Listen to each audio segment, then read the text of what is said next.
optic sonar with 18 displays. You can see the fish under the water before they cast. You want that? You go to Front to Back Boat Service with not one, but 2 NMEA certified techs. Front to Back Boat Service has been family owned and operated for 30 years by the Sherman family. So go to fronttobackboatservice.com or find them on Facebook at Front to Back Boat Service. Custom Colors of Baton Rouge is Baton Rouge's friendliest body and paint shop and is the area's only certified BMW shop. Billy Rapp and Pete McKnight have been serving Baton Rouge since 1987.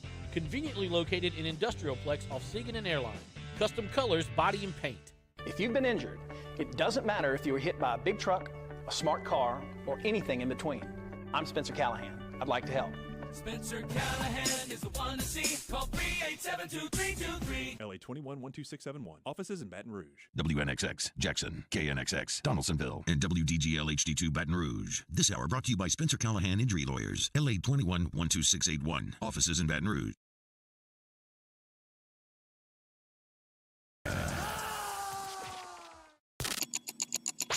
Anytime. Anytime. A daily look at sports from our resident historian. Your sports break during your lunch break. Live from the Mercedes-Benz of Baton Rouge studios. Here's Charles Sandegriff. See, the good news is that after Kyrie gets to Dallas, undergoes his physical on Tuesday, and plays in a game on Wednesday, he'll still have time to demand a trade from the Mavericks before the deadline actually hits on Thursday afternoon. See, this is good planning by your teams. Best part was he didn't go to the Lakers. That's all I'm worried about.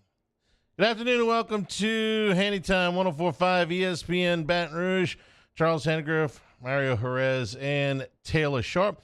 Thank you for making us a part of your day. Busy weekend in sports. Ton of college basketball. If you watched the Pro Bowl, God bless. I didn't. Won't be talking about that today. Pelicans with a big weekend, and congratulations to you, Mario, for being named one of the play-by-play voices for the Spanish broadcast for the Pels. Great job. And your first game was yesterday, right? Yes. Me, Juan Carlos Ramos, Victor Quiñones. We're going to do 12 games this season. Very excited. Thank you for the kind words. Muchas gracias, Señor Hanny. Well, given how they played, and by the way, I made C minuses in Spanish and had to work to get to that. Passed. So, given the way they played last night, obviously you should have gotten this job a long time ago, okay? Because if you made a difference last night. That's all I can tell you. More Pelicans later on in the show, but we start with the Saints and the report that they have decided on a defensive coordinator. It is going to be Joe Woods, most recently with the Cleveland Browns. Let me give you a little bit of background information on Joe Woods. Joe Woods, 52 years old, spent the last 3 years as a defensive coordinator of the Cleveland Browns. He was fired at the end of the season. Cleveland really kind of slumped late in the season defensively, particularly against the rush. I'll get to those stats in a minute. He was, prior to that, the defensive coordinator of the Denver Broncos in 2017 and 2018. He was also the defensive backs coach with the Raiders in 2014 when Dennis Allen was there. What do most of those teams have in common? None of them were very good. I'd like to tell you differently, but in 2022, I could give you a bunch of numbers, but these are the ones I decided on. You know, one of the stats that was highlighted here was the defensive total rush expected points added minus 23.11. Okay. That even loses me when I'm listening to it on the radio. So I'm going to give you tangible numbers that I think you can keep in your head. Points allowed and turnovers. That's really what it's about, right? How many points did you allow and how many turnovers did you cause that create opportunities for your offense? So last year, Cleveland was 20th in the league in points allowed and 23rd in turnovers gained. In 2021, they were 14th in points allowed and 22nd in turnovers gained. In 2020, they were 21st in points allowed, and they were 20th in turnovers that they created. there's only one of those numbers that's even in the top half of the league, and it's barely in the top half of the league. In 2017, the Broncos were 23rd in the league in points allowed and 26th in turnovers created. And in 2018, they were 13th in the league in points allowed and 6th in turnovers created. So the 5 years that Joe Woods was a defensive coordinator in the league, he had one good year. The other 4 years were well below average. One of those teams made the playoffs. The Saints have also brought in Todd Grantham, which leads me to believe that, they're not going away from Dennis Allen calling defensive plays. By the way, just as a point of reference here, the Saints were 9th in the league in points allowed. Did that surprise you? The Saints defense actually in the second half of the season wasn't all that bad when it came to allowing points. They had some really good runs there in the second half of the season. The offense didn't always cooperate. The Saints' biggest problem was one of their biggest problems, but defensively their biggest problem was that they didn't create any turnovers. They were 30th in the league in takeaways. And you would hope that when they overhaul this thing in the offseason, that's overhaul, when they tweak it, overhaul it, somewhere between a tweak and an overhaul, they fix what ails them defensively, that turnovers will be a big portion of it. Woods' teams, with the exception of the one Bronco team, have always been in the bottom half of the league, and in a couple of those cases in the bottom quarter of the league in turnovers created. So I don't know if this is good or not. The amount of there's some impact coordinators in the league, and there's some guys that are more what I would call lieutenants.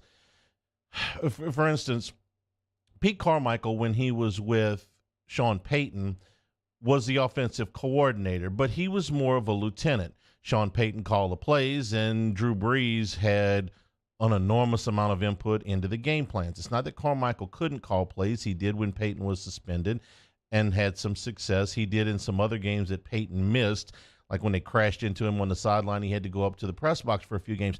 But overall, when Carmichael got to calling plays by himself this year without Sean Payton, the results were less than inspiring. It wasn't all on him, but you never felt like, wow, got an advantage here. Sean Payton gives you an advantage. Pete Carmichael didn't feel like he gave you much of an advantage. Now, Sean Payton was calling plays for Drew Brees, and Pete Carmichael was calling plays for Andy Dalton. And believe me, I certainly understand the difference here. Joe Woods is probably going to be more like the Pete Carmichael lieutenant to Dennis Allen. He will most likely end up working with the DBs, and Grantham will most likely end up working with the defensive line. And when it comes time to call the defenses, Dennis Allen will do that. That's fine. So if you're looking at this hire and you're saying, what does he bring to the table? Well, Allen knows him, from the time with the Raiders. That's not going to inspire anybody. Based on the numbers that he's had when he's been a defensive coordinator, there's nothing particularly inspiring about that either. So your deal is, hey, you're in kind of the background, and Dennis Allen takes the forefront as defensive coordinator. None of that is what bothers me about this. What bothers me about this a little bit, you can make your own conclusions, is that the Saints had co-defensive coordinators last year, Ryan Nielsen and Chris Richard. Nielsen went to the Falcons a couple of weeks, about a week and a half ago. And Richard and the team just kind of parted ways about a week ago. This is not a desirable job. I think I can say that with a little bit of confidence here. Nielsen going to the Falcons. Now, I understand he's a co-defensive coordinator here, and he's going to be a defensive coordinator there, and that is an upgrade. But neither of these teams are on the brink of contending, okay? So you're hiring, at least it appears to me from New Orleans' standpoint, from a position of weakness. You're taking a job where the head coach is going to control that side of the football, and you're taking a job with a head coach that is on, I would say, somewhat shaky ground going into next season. Some people thought he would get fired this year. I thought that, unless there was some big circumstance, that he would probably be back for one more. is he going to succeed next year? The odds are against him. The Saints will not be picked high to next year unless there is some dazzling move made at quarterback that I really can't see. They'll probably be picked to finish somewhere. My guess is that the Saints win-loss total will be somewhere around 7 next year. Just a guess. Till they figure out what they're going to do at quarterback. You can't put a number on that. If they sign Derek Carr, it goes up. If they sign Jacoby Brissett, it probably stays at 7. If they, make a trade for, I don't know, Drew Lock, it probably goes down, something like that. But it does strike me as they are, when you go out and you hire the defensive coordinator for the non-playoff Cleveland Browns, you're not picking from the top of the available candidates. There are not top available candidates willing to come here. Top available candidates emerge when you are a contender, when you have elite personnel, when you have a stable head coach. The Saints right now are in much more of a precarious position than that. So Joe Woods comes in. He'll be the defensive coordinator, but really Dennis Allen will be the defensive coordinator. Not exactly like they're clamoring for this job with highly touted players, highly touted candidates. One other thing with the Saints, and I want to get you guys weigh in on this. Peter King's column today talked about the procedure to get Sean Payton to the Denver Broncos. And one of the things that he reported today is we now have a little bit better of an idea of what Mickey Loomis was negotiating with and for. A lot of people, myself included, weren't wild about the fact that the Saints had to send a third-round pick back to the Broncos. So turns out, according to King, there were 2 deals on the table. One was a first-round pick and a third-round pick from the Broncos with nothing coming back from New Orleans, or the option that they ended up taking, which was a first-round pick and a second-round pick, and the Broncos get a third-round pick in return. If those are my options, well, you can get a first-rounder and a third-rounder, or a first-rounder and a second-rounder with the third-rounder going in return. Which one do you prefer? I prefer the one that the Saints took, but it's close. You're going to get to pick higher in the draft, but you don't net out another pick. The reason I like this better is the Saints are more likely to ship the pick off in some other trade anyway, so an abundance of picks has never been something that New Orleans covets. They want to move up in the draft. So this just saves a step, in my opinion. But, I mean, guys, you follow the game. Would you rather have the 1 and the 3 or the 1 and the 2 with the 3 going back? No, I would agree. I'd rather that, the option you just said. And at the end of the day, they need football players. Like, you can think what you want to think about the trade, but I'm glad that the trade got done, and they're going to get, hopefully, some guys that can contribute here. Yeah. Taylor, you have an opinion? I'd rather the 1 and the 2. Yeah. If I were the Seahawks, I might feel differently, because the Seahawks are more likely, or a team like the Seahawks, they think about the draft differently.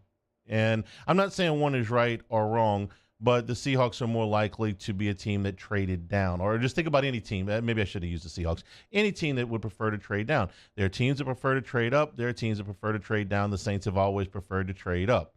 Then there are teams that prefer to trade out altogether, which is like what the Rams did. It worked really well. They got a Super Bowl out of it, and this year they were in the gutter. So there's a bunch of different ways you can do this. NFL lost one of their legends in Bobby Beathard in this past week. Beathard in both San Diego and Washington built Super Bowl teams. In fact, in Washington, he built Super Bowl champion teams. Bobby Beathard got the Chargers in the Super Bowl, okay? This guy was a mega executive. He did it both ways. He traded away over the course of his career probably more first-round picks than any executive that was in the game at the time, because it was not something that was done nearly as often as it is now. But a couple of the first-round picks that he made, he hit on. He drafted Darryl Green, ended up in the Hall of Fame. He drafted Art Monk, ended up in the Hall of Fame. And he drafted Junior Seau in San Diego, ended up in the Hall of Fame. So sometimes he kept him, and sometimes he traded out of him. There's a whole list of players that played for Washington that were very, very fun. Charlie Brown, for instance, who was a mainstay on Washington's first Super Bowl team under that group with Joe Gibbs, was an 8th-round pick. Mark Rippon was the MVP of the Super Bowl, was the 6th-round pick, quarterback now. Dexter Manley was a 5th-round pick. So you can do it a couple of different ways. Just looking at it, I prefer the way the Saints did it because that's probably what they would have ended up with anyway. We'll take a break. We'll get to some basketball when we come back. This is Hanny Time, 104.5 ESPN Baton Rouge. Our listeners fire off their opinions on the jimsfirearms.net hotline at 499-1045. Keep listening for your next chance to shoot us your thoughts with the jimsfirearms.net hotline on 104.5 ESPN Baton Rouge.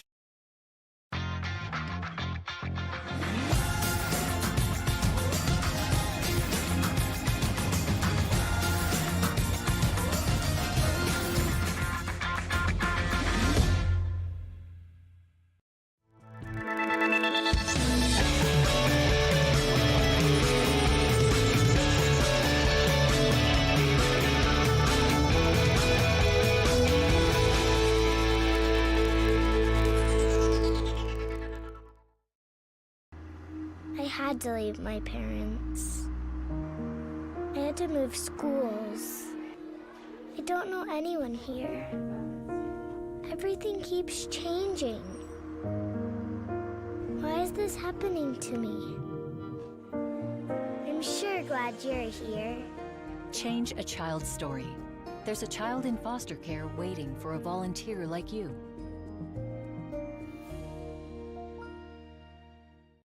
Saturday, February 25th, 7 p.m. The Bulls Bands and Barrels Tour at the Lamar Dixon Expo Center. Presented by Jerry Lane Chevrolet. Edge of your seat excitement with bull riding, barrel racing, ultimate bullfighting. With a live performance by Bailey Zimmerman. With Timothy Wayne, plus 2-time PBR World Champion Chris Shivers, and Brinson James, the entertainer. Tickets and information at bullsbandsandbarrels.com. Saturday, February 25th, Lamar Dixon Expo Center at 7 p.m. Presented by Jerry Lane Chevrolet, the #1 Chevrolet dealer in Louisiana. Louisiana. It's a place defined by culture, by pride, by passion, by people who do more than love this place. They celebrate it, elevate it, champion it. They are the individuals who embody what makes Louisiana great. The companies that make Louisiana a better place to work and live. The nonprofits leading transformational change in our communities.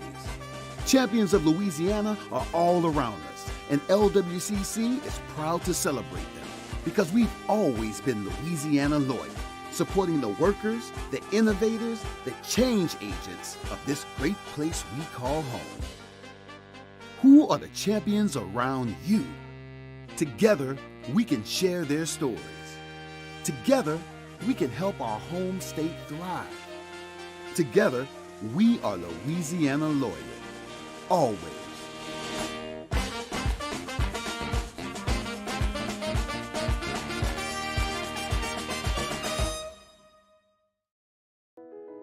I've been doing business with Luber for 25 years.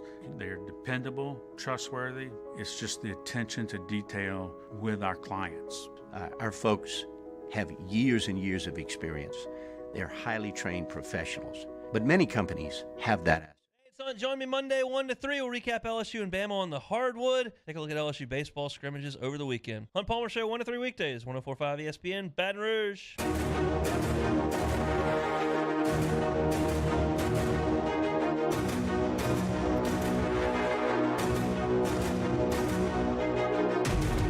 Failure happens to us all, but it's our champions of all. This is Hanny Time with Charles Annegriff on 104.5 ESPN Baton Rouge.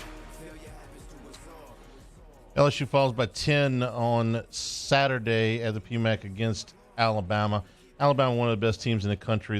This is about what they were favored by, about an 11 or 12-point favorite in the game. So LSU with a much better result in the 40-point drubbing that they took in Tuscaloosa. Tigers were in the game for about 3/4 of this thing. It was a 2-point game with 13 minutes to go. It was a 6-point game with 10 minutes to go. But from about the 10-minute, maybe a little bit under the 10-minute mark on. LSU scored 1 point a minute, and Alabama quickly pushed it out to 10 and kind of kept it there for the rest of the way. Alabama made a bunch of threes. They made 13 threes in the game, shot 45%, and LSU can't keep up with that kind of offensive output over an entire 40-minute deal. LSU only shot 31% from the floor, 26% from three, and eventually that just keeps up with it. Matt McMahon on the loss. I thought we saw some improvement from our team. Alabama has so much firepower, and they can really score it at a high level. I think you go back the last 7 minutes of the game, both teams really struggled to score there. We got stops, but we weren't able to convert those into points. And, that said, credit to Alabama for the win. Did see Tyrell Ward get his first start. Been hoping that some of the freshmen would get some more time.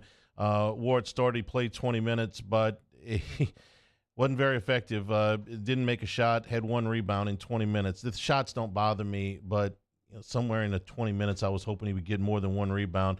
Sean Phillips played 6 minutes, made 2 shots, had 1 rebound, and Jalen Reed played 5 minutes.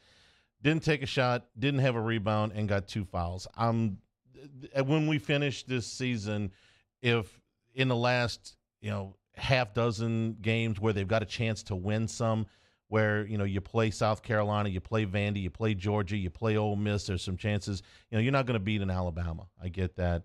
You're not going to beat a Tennessee.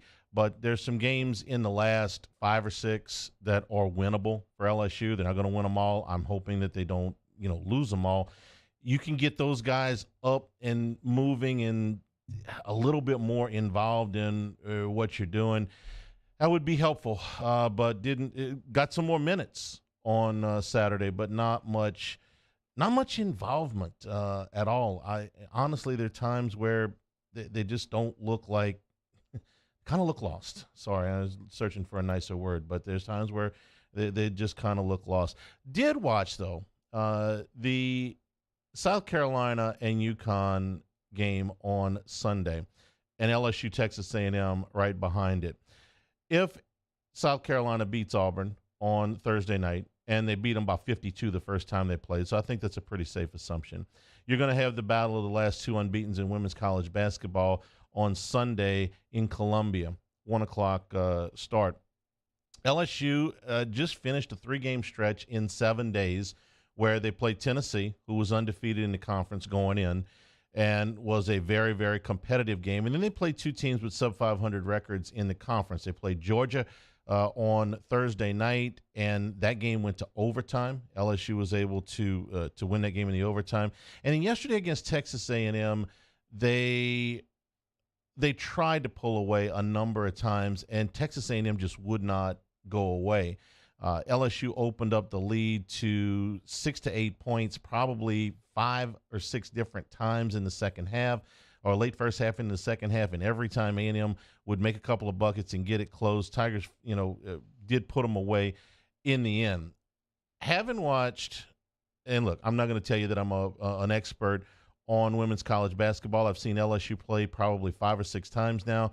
It was my first time seeing South Carolina play on Sunday. They went up to UConn, who was ranked 5th in the country. Place was sold out, had been sold out for a long time. It was electric. UConn was really so emotional and hyped when they started the game. They took a lead. South Carolina just kind of clawed their way back into it, got it even at the half, and pulled away very late. So frustrated was Gino Auriemma by this that he took a water bottle and slammed it onto the court for what he thought was a little bit too much of physical play. This is what I took from watching South Carolina for pretty much 40 full minutes. I had 3 games on, but I was watching that game pretty intently. That is a big, big, big physical basketball team. I mean, South Carolina, and look, UConn's not a small basketball team. Neither is LSU, really. But South Carolina is a huge basketball team. Camila Cardoso is 6'7". she averages right at 10 points and 8 rebounds a game. She towered over everybody except Aaliyah Boston, who's 6'5". And these are not tall players that are very slender and don't play physical, don't play tough. No, these are very tall, very wide, very physical players that are absolutely going to pound you in the paint, and that's what they did. The other thing in South Carolina is they are deep. They got 13 players that play at least 10 minutes a game. So let me give you the top 4 in this deal. Cardoso's 6'7". Boston is 6'5". Letitia Amher is 6'4", and Shania Fagan is 6'3". They all average somewhere between 6.5 and 13.5 points a game, and anywhere from 4 to 10 rebounds a game, and that's just the top 4 players. Now, LSU, Angel Reese is 6'3", but Angel Reese is a slender 6'3". And look, she's a great player. She's a first-team All-American. She may very well be the College Player of the Year.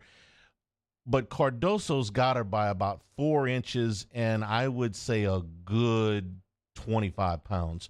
And Boston's got her by a couple of inches, and I'd say probably maybe 35 pounds. They call Angel Reese the Bayou Barbie. She's a long, lean, slender but strong athlete. She is just a lot smaller than the post players for South Carolina. Shemaya Smith is 6'2". LaDacia Williams is 6'4".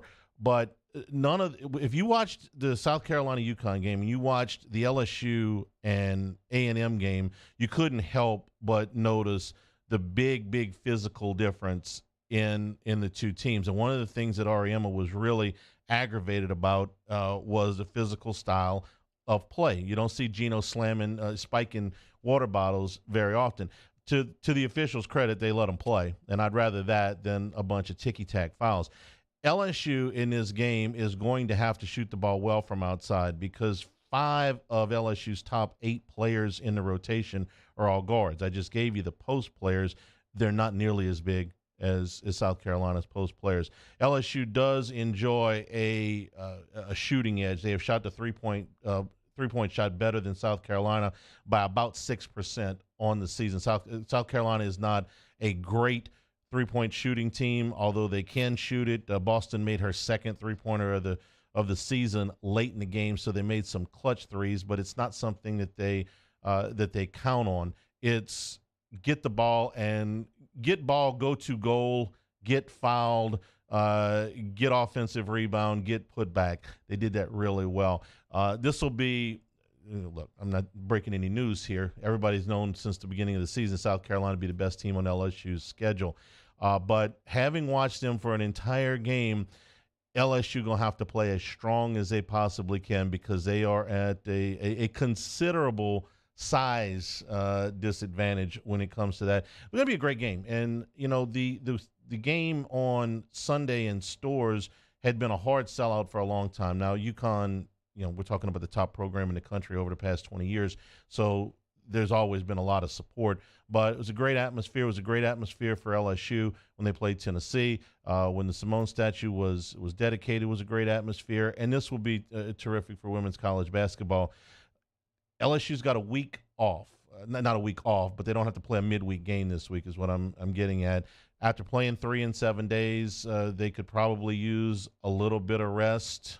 They can watch America's Got Talent tonight. And then you can come up with some different things. Kim Mulkey's a pretty good coach, and I don't think these two coaches, it would appear, are the best of friends in the offseason. So I think there's going to be an edge there on Sunday. But for LSU, the big challenge is going to be the size advantage that South Carolina has. We'll take a break. When we come back, we'll talk about the Pels. It's Hanny time. 104.5 ESPN Baton Rouge. This is Hanny time. Acura and Infinity of Baton Rouge. Right now, the Sell Your Car program at Acura at Infinity of Baton Rouge, they want to buy vehicles from customers off the street. So it's easy to get an offer from Infinity of Baton Rouge, whether you're looking to sell it to them, trade it in on another vehicle, or just looking to find out what the value is. It takes less than 15 minutes to get a quote, and there is no pressure to buy. Acura and Infinity with the certified pre-owned vehicle at Infinity of Baton Rouge. Prices of new vehicles have gone up, which makes the certified pre-owned vehicles ever so much more attractive. Each vehicle has gone through a rigorous 167-point inspection to get back up to code. Could qualify for a 6-year unlimited mile warranty with 1 full year of prepaid maintenance. They also offer roadside assistance and a courtesy vehicle for you during your maintenance on some of the models. Transparency in pricing and a family atmosphere at Acura and Infinity of Baton Rouge. In times of need, get a full list of phone numbers, websites, and other important emergency information on the Demco Stormwatch page at 1045ESPN.com. We get it done with strength, commitment, dedication, grit.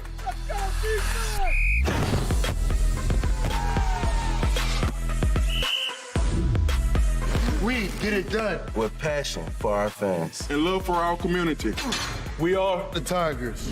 Get it done. Let the values of the purple and gold be in your starting lineup this season. And as always, get it done. Follow us on Twitter at 1045ESPN to cast your vote in the Citizens Bank and Trust Poll of the Day. Vote daily inside Off the Bench, Hanny Time, Hunt Palmer. And after further review, Citizens Bank and Trust brings you the Poll of the Day via Twitter at 1045ESPN. Bayou Chrysler Dodge Jeep Ram has $8,500 off new 2022 Ram 1500s. New 2022 Ram 1500 trucks on our lot now with $8,500 off MSRP. All new Bayou vehicles come with a 1 million mile warranty. If you need sales or service, the crew at Bayou is going to do right. Bayou. Hi, I'm Brandon Landry, founder and CEO of Walker. Hi, my name is Dr. Craig Green. This is Ryan Terrio with HUDCORoofing.com. Hey, it's Matt Moscona. No matter how big your commercial roofing job, HUDCO can help. My patients come to me because they trust that I can get the job done at a high level. Ryan Terrio and Richard Tilley have the same level of trust when it comes to roofing. If you have a roofing issue, call HUDCO Roofing. Give us a call, 364-1007, and we'll come to your house and give you a free inspection. I had to leave my parents. I had to move schools. I don't know anyone here. Everything keeps changing. Why is this happening to me? I'm sure glad you're here. Change a child's story. There's a child in foster care waiting for a volunteer like you.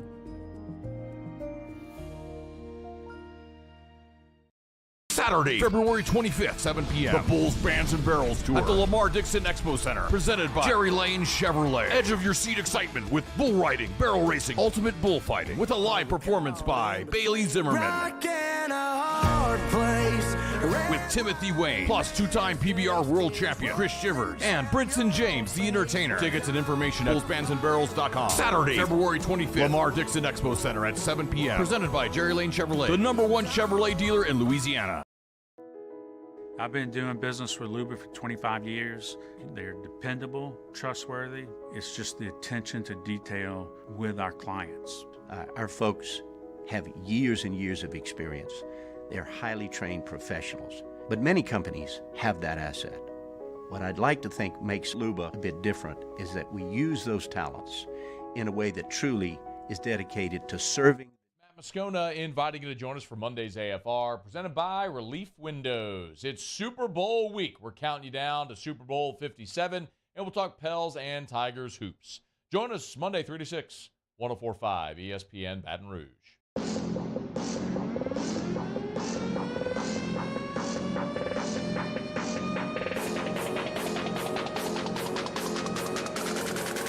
This is Hanny Time with Charles Hannegriff on 104.5 ESPN Baton Rouge. Pels' 10-game losing streak came to an end on Saturday against the Lakers, and then they followed that up with a win against the third-place Kings. This was a terrific weekend all the way around for New Orleans for a bunch of different reasons. First of all, the pressure of the I think the pressure of the streak was starting to wear on them a little bit. You start to get some of the comments from the players like, look, man, we need to win. And there were a couple of places in that 10-game losing streak where one more shot, would have made a difference. But they were down 11 at the half against the Lakers. And already, you got this I don't want to call it a rivalry between the two teams, but they're not the chummiest. There's some players that have gone back and forth, obviously, between the two teams. And coming out, Brandon Ingram was scoreless in the first quarter. He picked up a couple of fouls, and he didn't score in the first quarter. But starting in the second quarter, he started to look like the Brandon Ingram that we had seen come on. Look, over the 4 games that he had come back, first game really rusty, second game a little bit better. And then he came out in this game, didn't score in the first quarter. It was like, uh-oh. And then he started attacking the rim, started to look like the B.I. of old, and he finished with 35 in the game. It just seemed like I don't know if it was because of the slow start or it could have just been happenstance where he all of a sudden started attacking the goal, and he looked like the guy that had been an all-star before. Pell shot great from the floor, 52% from the floor, so they obviously had a great shooting night. Here's the other thing about the Laker game that I was really happy about. You get to the 4-minute mark, okay? And then the Pels were down 11 at the half. They fought their way back in the game. The 4-minute mark, the game is tied. From that point until 12 seconds to go when LeBron hit a shot that was kind of meaningless because they were down 7 with 14 seconds to go, the game was, for all intents and purposes, over, short of a miracle. They allowed 1 basket. And so to put those defensive clamps on, now they did get fortunate that LeBron missed a couple of free throws, but still, you put that kind of defense into place in the fourth quarter with the game on the line, with a 10-game losing streak, with Anthony Davis and LeBron James on the floor on the other side. These are 2 of the best scorers in the NBA, and you allow 1 bucket, and I think it was Schroeder that hit the 1 bucket, until the game is put away. That's closing. That's the kind of closing defense that you want to see. That's winning basketball. And they did a lot of different things in that game where they went through scoring, droughts, especially in that first quarter, kept at it, stayed with it, and then really put the defensive screws down in the last 4 minutes of the game. That was terrific. But as good as that win was, and as good as it felt for Pels fans, because they don't particularly care for the Lakers, and hey, listen, you got another loss on the Laker ledger, and they didn't get Kyrie. Not that. Kyrie may stir up some trouble wherever he goes, but he can play. He was going to make the Lakers better. I would rather see him in Dallas. Would have rather seen him in Phoenix. Would have rather seen him anywhere but the Lakers. The last thing I want is for the Lakers to get better. So the whole thing with that was good. But as impressive as that was, on Sunday, no Brandon Ingram, soreness in the toe, no Jonas, and, of course, no Zion. Now, the Kings were playing without De'Aaron Fox. His wife was having a baby, so he was out for this game. And, that's 24 points a game. I get it, but the Pelicans aren't crying anybody a river for players that you've lost to injury. And right out of the chute, first 6 minutes of the game, Pels going on an 18-5 run to open this thing, and they really never let Sacramento back in the game. Larry Nance, who I love watching play. A little bit of something to everything in his game. I love watching Nance. He really put the clamps down on Sabonis. Sabonis was only 5 of 10 from the floor. Really limited him to 10 shots in a game where De'Aaron Fox is not playing. This is the highest scoring team in the NBA in Sacramento, and you completely blew them out of your own arena. Some great individual performances in this game.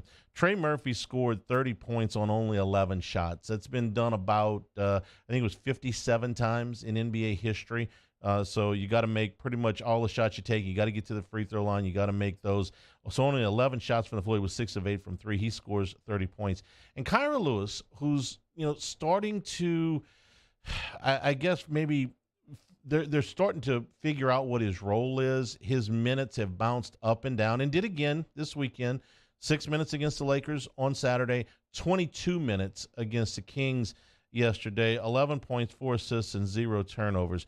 If you look at what Lewis has done since he came back in late December, and he had missed a calendar year, he's played exceptionally well. He's done what you expect him to do and what I didn't expect him to do. What I do expect him to do is be the fastest player on the court. That's why the Pelicans drafted Kira Lewis. When he was at Alabama, he was a blur. He was a really, really difficult player to guard because he was so fast and because he didn't turn the ball over very much. Well, that's continued. He looks 100% back from the injury to me from a speed standpoint, and he's turned the ball over 5 times in 112 minutes.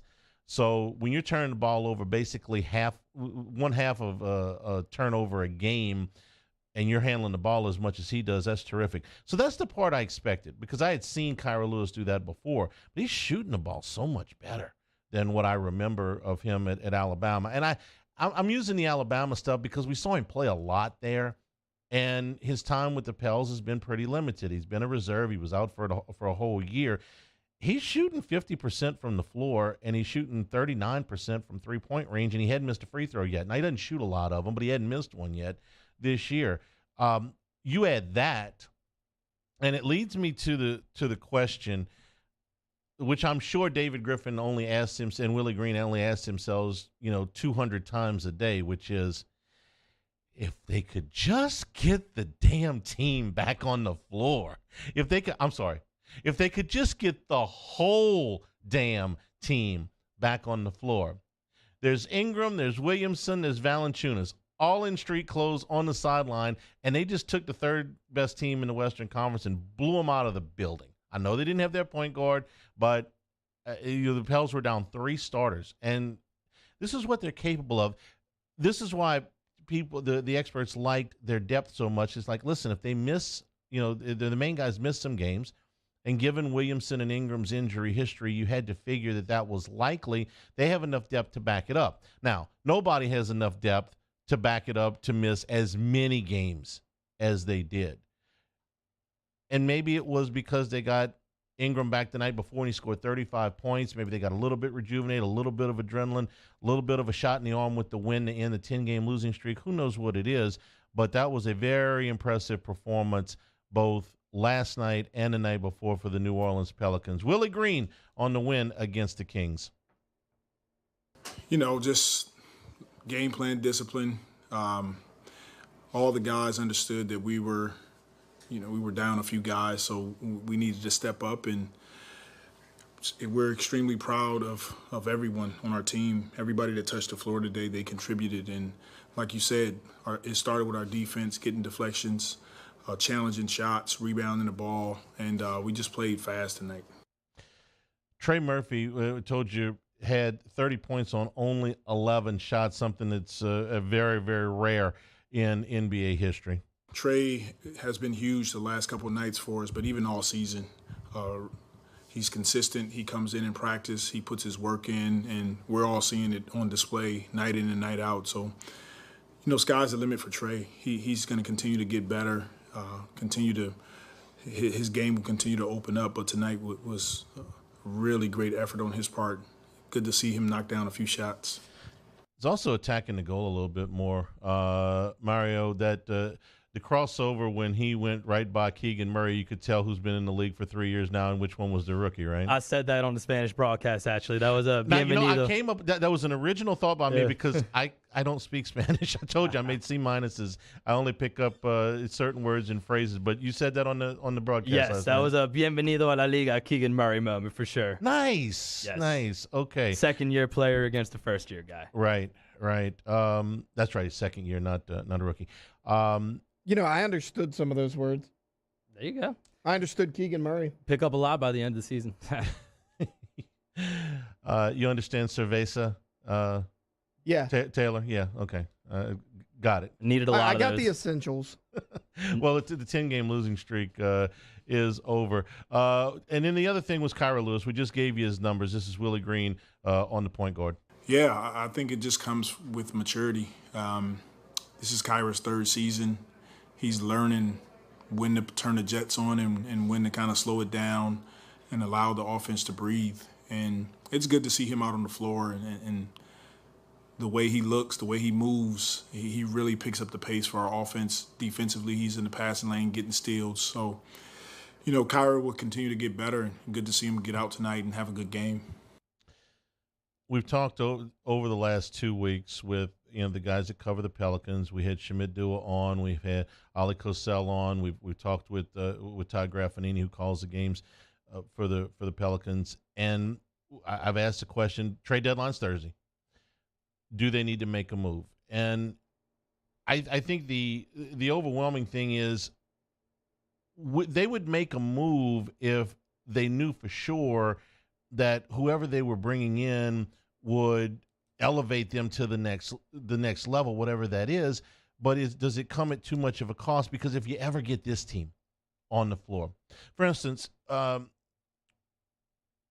of the things that Shamit was talking about was what Toronto would want back for OG Anunoby, and one of the names he brought up was Herb Jones, and Anunoby is Herb Jones, but with a little bit more experience. I think he's a year older than Herb, but he's and as a defensive player, they've got a lot of similarities. But OG is a superior offensive player by 3 or 4 or 5 times. But Herb Jones is indoctrinating himself into this lineup with this locker room. They love that guy. Is that somebody that you really want to trade? And then Herb Jones looks like he wants to be a Pelican for a long time. They got to get him out of his rookie contract when that expires and sign him long term. OG Anunoby, when his contract is up after next season, is going to be very, very expensive. Do you want to make a move for Bogdanovich from the Pistons? He's 31 years old, and it would undoubtedly help you. You get more shooting for whatever they would give up for him. But would you want to move, somebody out of your core for any player right now? Because you might have enough. You really might have enough. I mean, I would love to have a little bit better shooting. I would love to have another young player like Anunoby. If you wanted to bring John Collins in here from Atlanta, I get it, but at what cost? I just wish that we had been able to see the whole team play for more than 12 games, because the 12 games I saw where they all played looked really good. And now I think, players like Kyra Lewis and Dyson Daniels are more equipped to play than they were in October and November, and may even be more equipped in April and May in the playoffs. But there is that unknown. Are you going to have these guys on the floor? Are you going to have all you guys on the floor? I think it's a tough call before the trade deadline. I think if there's a deal that doesn't force you to overpay, the Pels have at times in the past going to make a trade, have overpaid a little bit, whether it be to get a guy in that maybe wasn't all that excited about going to New Orleans, or maybe it was just that they felt pressure to keep one of the superstars healthy. Happy. Like, I mean, how many years did they bring in somebody just to appease Anthony Davis? I don't think they've got to make a panic trade. I don't think they've got to make a reach trade. I would love to see one of those guys come in. If you could do it for draft choices and maybe, a Jackson Hayes or a Devontae Graham, then, and a bucket full of picks, then sure. But what I'd really like to see is just this team play, because I think they'd be pretty good. We'll take a break, and we'll be back here to wrap things up. Hanny Time, 104.5 ESPN Baton Rouge. This is Hanny Time. And for Jimmy Ott's Game Time tonight, we'll be at Big Mike's in Denham Springs on Aspen Boulevard. On Monday night, it is all-you-can-eat boiled shrimp. Get them in the bar. Come in and watch some of the games. It's every Monday night, all-you-can-eat boiled shrimp starting at 5 o'clock. Hot ball crawfish every day at Big Mike's starting at 11 a.m. Happy hour starting at 3 o'clock Monday through Saturday and all day on Sunday. Live music Thursday, Friday, and Saturday nights. lunch specials most days. And if you want to rent out Big Mike's for your individual parties, there's multiple rooms that you can rent out. On Aspen Boulevard in Denham Springs, come out and see us at Big Mike's. We're kind of a big deal. Our listeners fire off their opinions on the jimsfirearms.net hotline at 499-1045. Keep listening for your next chance to shoot us your thoughts with the jimsfirearms.net hotline on 1045 ESPN Baton Rouge.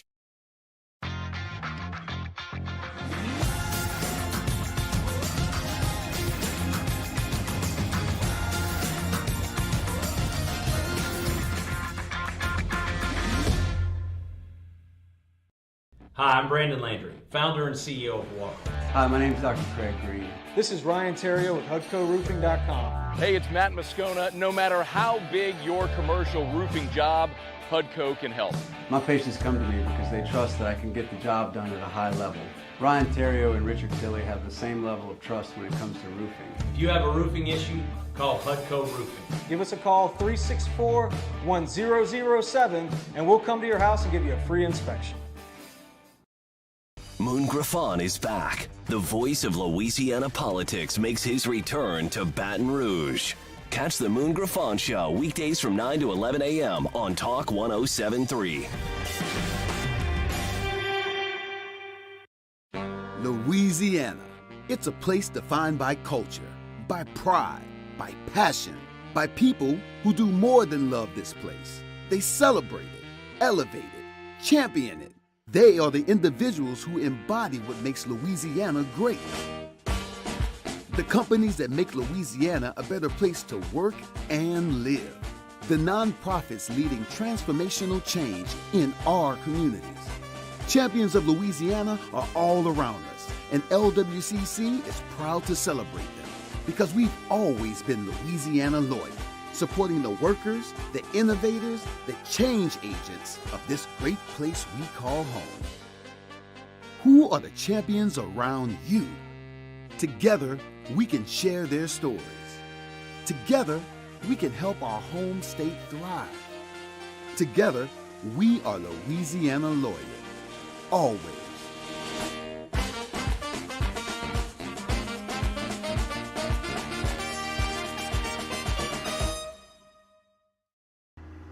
I had to leave my parents. I had to move schools. I don't know anyone here. Everything keeps changing. Why is this happening to me? I'm sure glad you're here. Change a child's story. There's a child in foster care waiting for a volunteer like you.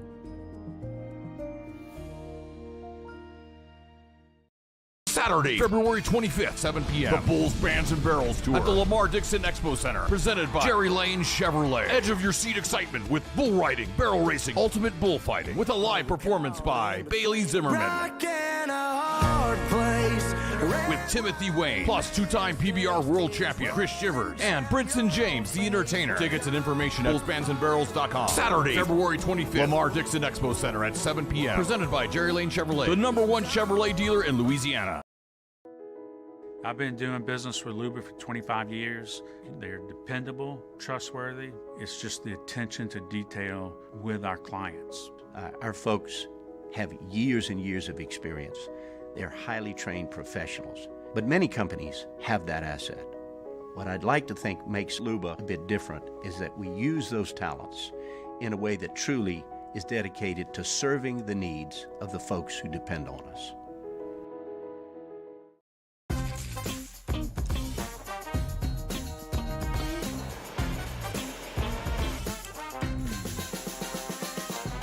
The best kept secret in town is out. Discover Tallulah at the Renaissance Hotel on Bluebonnet. All right, let's say Charles Hannigrove hosting Jimmy Ott's Game Time on Monday night from Big Mike's on Aspen in Denham Springs. 6 p.m. start on 104.5 ESPN Baton Rouge.